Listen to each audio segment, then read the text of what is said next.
Good morning, everyone. Dr. Victoria Scorbo here on the road with the Seeds of Transformation Healing Center in Wareham, Massachusetts. I'm still here at my mother's house in Delaware. This will be the last day I'm here. I'm scheduled to get on the train today, so if I can take some nice pictures from the train, I will. But a little astrology before I go.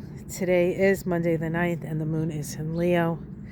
Of course, the Leo moon is quite self-expressive, as we know, very willing to say how it feels. There's a dramatic flair to the Leo moon, so we can always expect a little more drama than usual. Not necessarily a bad thing, it's just a thing. There is a semi-square between Venus and Neptune. Neptune and Venus are archetypes of love. Venus is what we value, what's important to us, our relationships. Neptune is our connection to Source, our interconnection, our oneness with everything. As Venus makes the semi-square to Neptune, what we are looking at is a surrender of Venus to Neptune, and so the energy necessary now is one of compassion, forgiveness, letting go, extracting meaning from our relationships and everything we've learned through this period, and still holding on to a sense of compassion.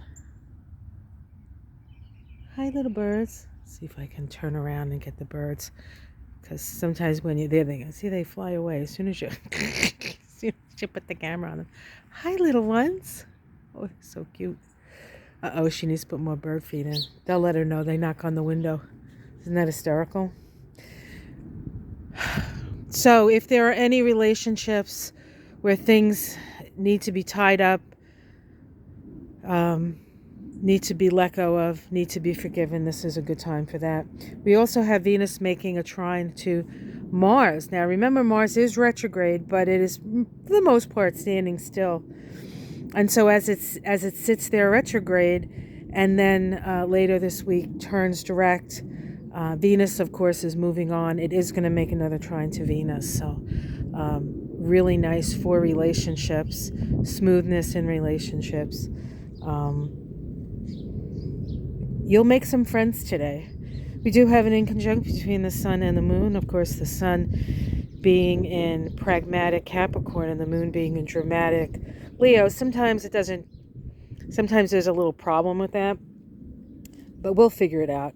And then lastly, the last aspect that the moon makes is an opposition to Saturn.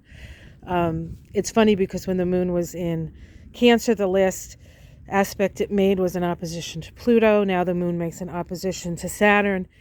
Making oppositions to Pluto and Saturn are not that fun, but it does give us a sense of what is real, and what's the real deal here.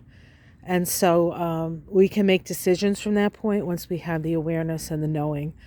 And whatever decisions you make from that point will be well informed. So that's what's going on today, guys. I hope you enjoyed this little trip to Delaware. Normally we do more things, we go more places, but this was just a family time kind of trip. And the places we would normally go to, it has to be just a bit warmer.